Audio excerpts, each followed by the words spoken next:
Hey. All right, welcome back to the Believe You Are a Good Mom podcast. This is Emily Wardrop, and today I'm doing something new. I've never interviewed two people at one time before, so this is exciting. I've got Liz and Holly, and they on Instagram, get this is so fun, a hint of a hot mess, right? Is that your handle? Yep. I love it. So we are representing the hot mess mamas today because even when you are a hot mess, you are a good mom. Okay. So if you don't believe me yet, stay tuned. Okay, Liz, Holly, who wants to go first to introduce herself? I'll go since I'm the oldest. There you go. By 16 whole months. Yeah.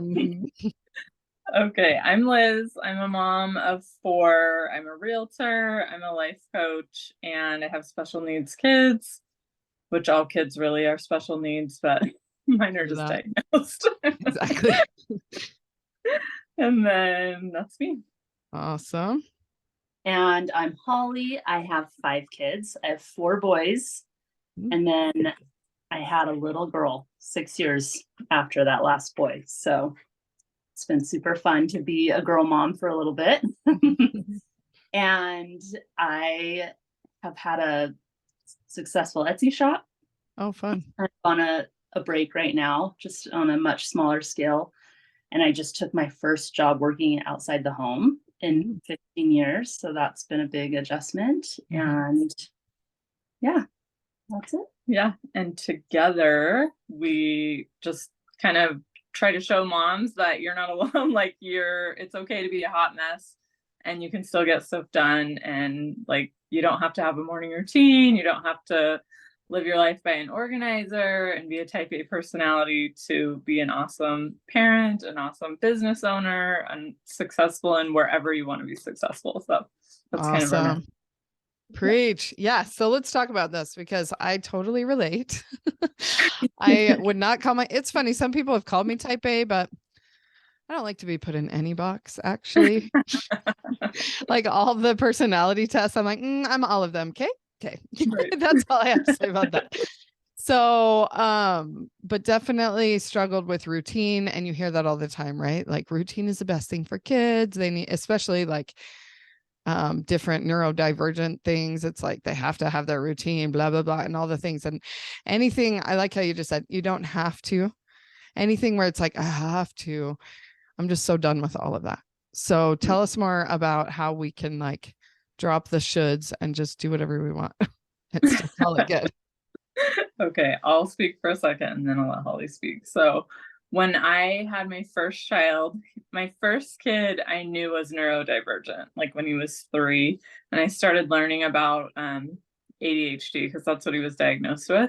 And I remember recognizing like that he had poor executive function, which just means that he couldn't like manage tasks. He couldn't like do more than a 1-step ask. If I was like, hey, go grab the socks and put them in your room, he could not do those things. So I started understanding more about like how his brain worked. And I was like, oh my gosh, why am I his mom? This child needs like very routine. And I just didn't understand, why would this child come to me? Because I have never done the same thing twice, in a day. And I'm like my mom. I still, every time I fold clothes, I'm like, oh my gosh, why did I fold everything differently? And that's just how I am. And I realized that there was a reason this child came to me, and that whatever my gift was, it was going to benefit him somehow. And that was such a good realization to have with my first child, because then I didn't question my ability to take care of him and to be the right mom for him. I knew there were places that I wasn't the best for him, but I also knew that I had a lot of things to offer him that were super good and helpful. So I've just kind of taken that understanding in my own motherhood journey and have applied that to all the different areas of life. Of like, oh, that's not the only way to do it. Like maybe somebody says it's best, and maybe it would be super organized and neat and clean and pretty, but it's not necessarily what's best. Like we have a lot of different people in the world and a lot of different ways to get good results. So yeah, awesome. So did you look at it as like, okay, so he needs routine. I'm terrible at routine. Maybe I was given him to help me be more into routine, or it's like he quote unquote needs routine, but he also maybe needs to learn that he doesn't need routine. Like which way was it that helped you So I think it was both. I think what I Mm, understood was that I was the right mom for him no yeah. matter what. Yeah. And so I think it was both, like me trying to implement routines and to do my best to support him with his needs, but also knowing that in the areas I fell short, that it was good for him, you Mm, know, mm-hmm. and not stressing like when it became like you're never a good mom when you're mad and frustrated with yourself and your kid the whole time. Yeah. And so when I was trying to perform in Mhm. that way, I just knew like, okay, this isn't what's best for us. Yeah. And so then I might pull back a little. And Yeah. so that's sort of how motherhood has unfolded for me, just sort of trying to balance. Yeah. I love that. I was just thinking about this last night because I am terrible about meals, like feeding my kid. Yesterday, I was loading the dishwasher for the 400th time in the day, and I'm like, why do we have so many dishes? And I still beat myself up that I don't feed these kids. Like they're eating all day instead of like, Yeah. and so of course that you should be doing in my brain is like, well, see, if you had organized meals, then you went in that. And then at the end of the day, I'm like, what did my son even eat? Like, of course he's off his rocker because he's so hangry. Like I went through every single meal and was like, oh shoot, and then I'm like, see, he needs blah, blah, blah, blah, that I'm not, blah, blah. I mean, I'm still doing it, even though I understand what you're saying. And I've tried to like convince myself that like I'm the right mom for him and he's teaching me all the things and I'm going to teach, just the combination, but it's not like that, it's a process and it's like a lifelong thing. It's not like, oh, let's just put the puzzle together so nicely set, done. Right. Exactly. I Hollywood. know, Yeah.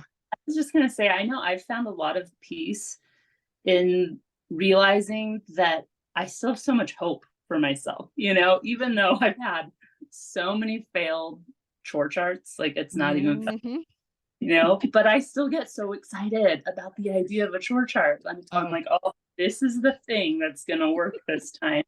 And my husband is kind of in the corner rolling his eyes like another Mhm. chore chart.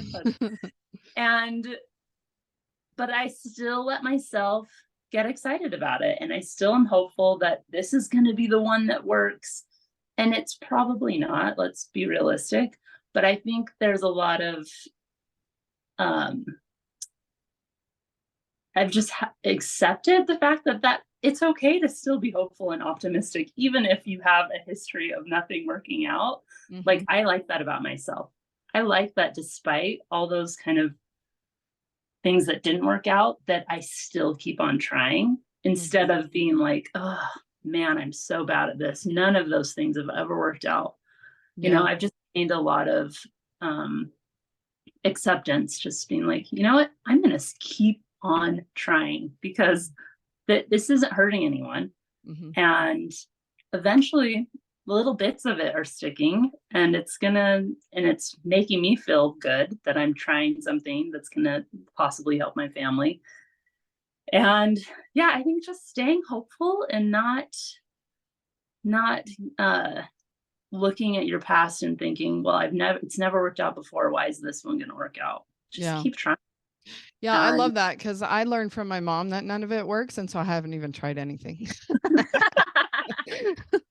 And so, like, I can run a long list of things in my head that she tried. And I think part of it is changing our expectations of what working means. Because like we try all these things to get some result that's unrealistic. Like we're never going to have a clean house no matter how many chore charts we try to do. Or like I can think of a million ways she tried to teach us about money. Like we did this thing called monthly money that had these folders and it was divided up. We did like I could do random chores and she would give me we did like different allowances. Like she tried so many things and I still have like work to do on my money mindset. It's not like she could like just spoon feed me all the lessons I need to learn in life. And so we're all just constantly learning our whole entire life. So there's no like one thing that's going to quote unquote work. yeah. It's all just part of the process of learning, I think. And So. I just love looking back at that and thinking how great it is that we've all been trying, that our moms were trying. Yeah, nothing works perfectly or it meets your expectation, but the fact that we just are still so hopeful. Yeah. Yeah, that's nice to label it as hopeful. Yeah. Right? That we hope that the kids will learn whatever it is. So, yeah. But really, they've got our genes and they're just going to struggle with this or what, anyway, we're all learning what we need to, however we need to, Totally. So, anything else about that? Good. Okay, so let's talk about being successful in your Etsy business, in your real estate business. Like, what have you learned about that? Because we kind of touched on the parenting. What about as the mompreneur? Yeah. So this one's really hard for me because in my mind, it's like success means that you are a multi-millionaire. So I really have to step back and be really generous with myself. Like, what have you done that's successful? And so for me, I have been really successful at being a part-time realtor, which everyone tells you cannot do. When you want to get into that business, everyone's like, yeah, you can't really do that. And I have been able to look back and be like, I've totally done that. And it's been awesome. Like I've averaged $30,000 to $50,000 a year just working 10 to 15 hours. Not even that. It's probably like less than 5 hours a week if you like put it all together. And so it's really easy for me to be like, you're not that successful. But when I look back and I think, you know what, I did exactly what I wanted to do. Yeah. I wanted part-time, be in control of my hours, and make some money. So to me, it's, I think, not getting caught up in that expectation of what someone else might think is successful. And once again, the hope, the belief, like believing like it's possible to do this. And another thing for me that's been really helpful is knowing that I was in charge of like how this all worked out. So if someone told me you can't do that, it was like, well, I can do it how I want to do it, And that's been a really big thing for me, is to have that freedom to not have to do my business the way everyone said that you had to do it. And so I've just worked like a small group of people, and I've had a lot of repeat clients, and it's been really fun for me. I've never done like mass marketing campaigns. I've never done online ads. And that was all because I didn't want to work a ton. And so I think acceptance of where you're at and appreciation for what you've done, and just being okay with working at the level and the capacity that you have at that time, and believing like I can do this my way and still be successful. So that's so good. Go ahead, Holly. I think for me, I kind of judge success by what I've learned, how I've grown. And I remember when I first opened the Etsy shop and was putting things out there that I had made, that is like such a vulnerable spot, right? You've like made this thing with your hands and you're putting it out to the world and waiting to hear if they like it or not. And I remember every time I would get a message on Etsy or feedback on Etsy, I would just assume that it was going to be negative. Yeah. I would be like, oh, someone didn't like it. Someone hated me. Someone hates me. I did something wrong. And how much courage it took just to open my Etsy messages every day and like address customers and work through problems and orders and custom projects and stuff like that. And it was awesome after like a year to be able to just have that feeling go away, to just feel so much more confident, to be able to just sign on and answer questions and expect positive feedback, And I was like, to me, that's makes it worth it. That's success. That's personal growth in myself, doing something, and a lot of validation as well that I received through putting myself out there.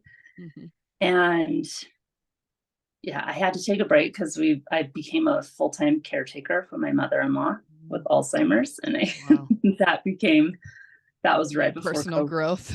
Yeah, different kind of growth. And but I still look back and I gained so much confidence from just having that experience, knowing that I was able to grow that and create product that was well accepted, and that I was able to manage something like that. And it wasn't perfect. Oh my gosh. You know, there were times my house was, every inch of my house had like my product that I was selling, like bits of it, and shipping materials, and you know, and staying up super late working on things. And but at the same time, I was learning that it was good for my kids to see me working on something else. And it was good for my husband to kind of pick up the slack a bit. I remember the first time that we got a Amazon package that I didn't know what it was. And it was dishwashing detergent, the tablets.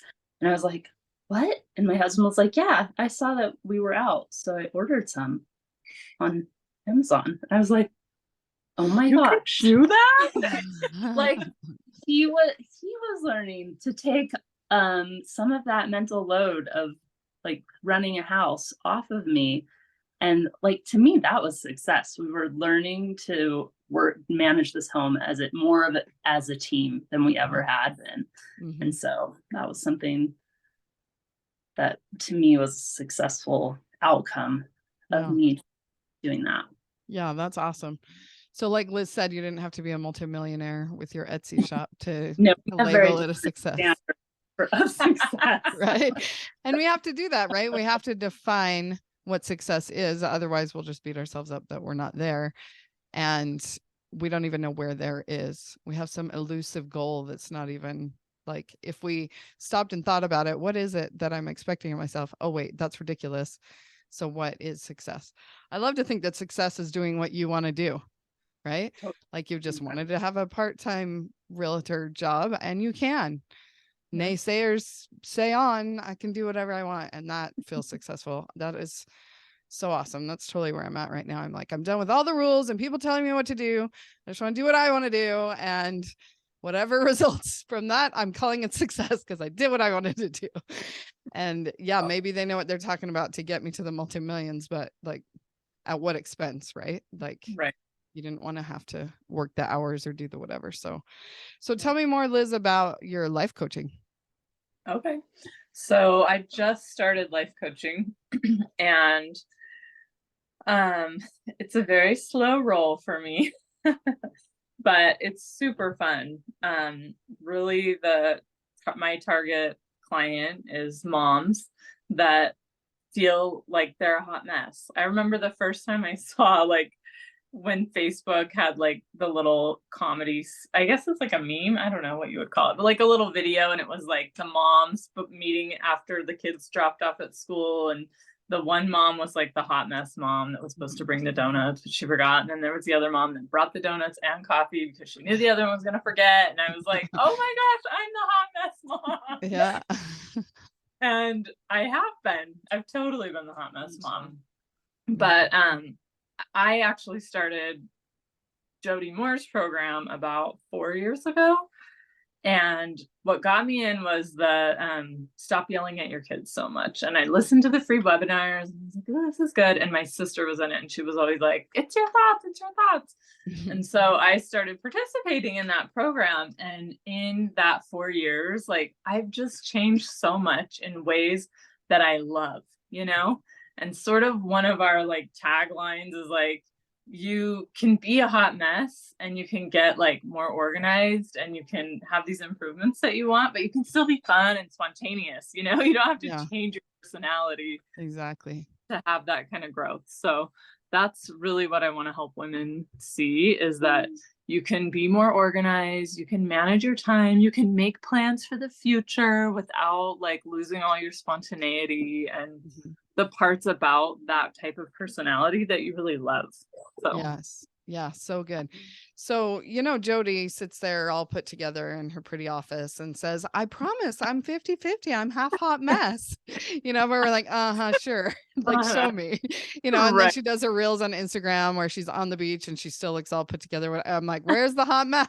I mean, like, I know she is because I know she's human and I know we all are, but but there are different types of personalities. And I sit there on the very back row of church because my family is, no one's going to argue with me, the most hot mess family in the whole ward. And so we're back there, and some people are trying to compete with us for that title, but I'm like, you got nothing on us. Just let us have it.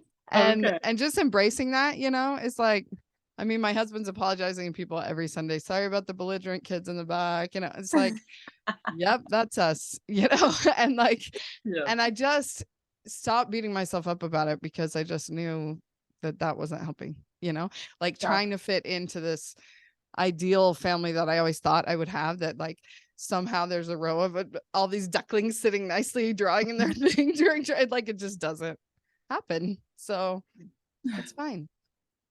But here's my thing about the 50% hot mess that I've been like pounding the pulpit about. Okay. So I want to hear your take on this. I get it. Like, I get are you doing coach training right now then? Are you? So I'm done with coach training, certifying. So I'm done with training. I'm just certified 1 call and I need to certify 2 more. Oh, okay. See, I don't even know how it works anymore. So, okay. Well, very fun. So you're in the thick of it right now. That's awesome. Anyway, the 50-50 concept, I get it because, it's Brooke Castillo at the life coach school that we're talking about, right? That we certified as life coaches through. And she's trying to explain our mortal experience that we're having right now, but we're immortal beings on this earth having this mortal experience. And so it's kind of hard to exactly explain the dissonance that's happening because we know who we are. Like when we know who we are, we know that we're like bigger than this life, like I'm a hot mess, but I am a daughter of God with like infinite awesomeness, like we're 100% worthy, 100% valuable. And it kills me that Brooke Castillo at the life coach school has to teach us that. I'm like, did we not learn this in primary? Right? I know. So, but we have to be reminded by a life coach, which is great. And we're still humans, right? So we're still going to lose our shiz and yell at our kids and all the things, and we are good. So that's the whole point of my podcast, is that we are good because God made us and we are good. And so I just kind of cringe a little bit when, Brooke and Jody and everybody explains it this way, that like we're 50% good and we're 50% bad. I'm like, no, we're not. We're 100% good. And we think things that aren't so good, do things that aren't so good, behave in ways that aren't good, but it doesn't take away from who we are. Right. And that's a really good point. I think maybe a better way to describe it is like, we are perfectly good, perfect worth, we are divinity, our spirits are divine, but we also are mortal. Yeah. Just like I'm aware of my child that has these needs and I'm trying to meet them, but I'm also aware that I can't meet them all, It's like, we know that we are 100% worthy and loved and divinity, but we also are always in this mortal life going to have these frailties and shortcomings and weaknesses. And I feel like it's super helpful for a lot of people to embrace that so that you're not beating yourself up. Because my thing that I've learned the most in life coaching is like loving yourself. Like we are taught like to love God, and like, how can you love God if you don't love yourself? How can you love your children and your husband if you don't really love yourself? Yeah. And that's, to me, like one of the most foundational things that I've taken away from life coaching, which is so funny. Yes, I know I've learned all these things about my identity in my religious upbringing, but for some reason, life coaching has really helped me to apply them to like my understanding. So yeah, because when we don't love ourselves, the way we talk to ourselves, the craptastic things we say to ourselves, is like we're a creation, like God's creation. So we're almost slapping him in the face when we talk smack about ourselves, Right? It's like Holly just got her cute little 2-year-old in her lap there. And it's like, we would never, ever, ever think or say things about, like, sorry, that keeps happening. Good night. Thanks. Alarms. Oh, you can't hear my alarm going off the whole call. No. Oh, good. Anyway, yeah, it's just, if we just remember our worth, like we would never be so terrible to a 2-year-old, as we treat ourselves. And because we're in that cycle of shame and like beating ourselves up, then we actually do like treat our 2-year-olds terrible too, because we're just in It's that so brain true. pattern of like beating ourselves up. And so it just spirals, and so I just try to, rewind the spiral and be like, let's feed our brain something else, that we are good, and then we show up good, and then we treat others good, and we treat ourselves well and stuff. So Yeah. that's the theory. I like it. We're working I on like that. And we're still a hot mess. it. I Yeah. like how you said, like, because I think of it as I am, like with a capital AM, or you are with a capital letter, our divinity. And then, yes, we are human also, but that's like a lowercase a. It's just sort of like a temporary state that we're here for that Right. personal growth and development that Holly's Right. talking about. Like, that's the success, because that's why we're here. We're not here to make $1 million. We're here to like have the growth and development. And Unless you're Liz, you're here to make Yeah. $1 million. and then those million might like just be sort of an indication of all the growth that you and helped other people have too and stuff. So that's fun, a little benefit, but not the whole point. No. Totally. So way back when you were talking about your kid with ADHD, I was thinking about, because I have 2 daughters with type 1 diabetes. So I'm the T1D mom coach. I love to coach other moms that have kids with diabetes also. And it's funny because, like I said, one of my biggest things is like meals and food. Like, I hate it. I've always been terrible at it. And then now it's like compounded. Like, I have to calculate carbs and dose insulin for how many carbs I'm going to eat. And oh my gosh, everything about food is just the worst. And so it's like, this is like a handpicked trial that I need to have to help me with my weakness, And so like, if you have an ADHD son that like needs to have routine, and you're like already labeled yourself as I'm terrible at routine, then it's like, oh, well, obviously these pieces could, personal development and growth, right? Help us both. Right. And so I was just laughing at that when you were I know. I think you just can't have this expectation that you're going to magically change into something that you're not, that isn't, but it doesn't mean that you're not going to improve and get better. Right. That you're going to be good enough. Yeah. That you're going to be good enough for what your child needs. Yeah. But I think sometimes, I know I used to be so guilty of that, like having these grand plans for myself and my self-development. And then I was just going to have this miraculous transformation and turn into some totally different person. Yeah. And it's just been really freeing to just be able to embrace the growth that has come. And, definitely always seeking to continue to grow and seeking self-improvement, but just in a more realistic way. Yeah. With that grace and compassion. Yeah. Grace and compassion for myself. Exactly. But I love to think about the things that we have a desire to be is who we are. And we're here to develop those characteristics. So like, if I have a desire to do the routines and whatever, like I really want to, not just like I should be better at this, or there's something wrong with me because I don't do this. But if I have that desire to figure out how to do food better or whatever, then it's like, oh, that is who I am. I am good at that. Just not yet. Like, that's something that I can work on. And yeah. And that's what, recognizing that hopefulness in you and just being like, that's a really good thing about me, that I want this, instead of looking at how you aren't that yet. Yeah. Yeah. Like looking at all the other girls' hair at church that are all done up so cute, and my kids' rat's nests, and I'm like, and if I'm just using it as like compare and despair, like, oh, I'll never get together. But if I'm like, I actually desire that their hair be cute, then I kind of want to, and I'll put in that effort. But in the chaos of the morning routine and trying to just get them out of the house, and I notice how terrible their hair looked, I'm like, I don't care. Like, I'm not picking that fight right now. Like, I'd rather get them out of the house in one piece than have that fight. So I've had the same thoughts at church, but a lot of times with my boys, because they're up doing stuff during the meeting, so I can see them, and I'm like actually comparing them with the other kids, and none of them brush their hair. They all need haircuts. Their clothes are wrinkled.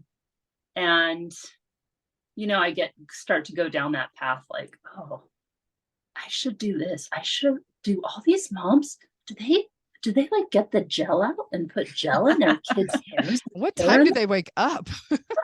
Gosh. And then I kind of check myself, like, is that important to me? It's not important to me. Yeah. And so I can just like, I can stop myself and be like, I don't need to feel shame about this because this is not something that I value. Yeah, I've noticed it, I've observed it and been like, oh, but I can just move on. And then I remind myself, we're supposed to be thinking about Jesus right now because it's like during the sacrament we're doing all this drama. I doubt he used any gel. I doubt he had gel. Yeah, exactly.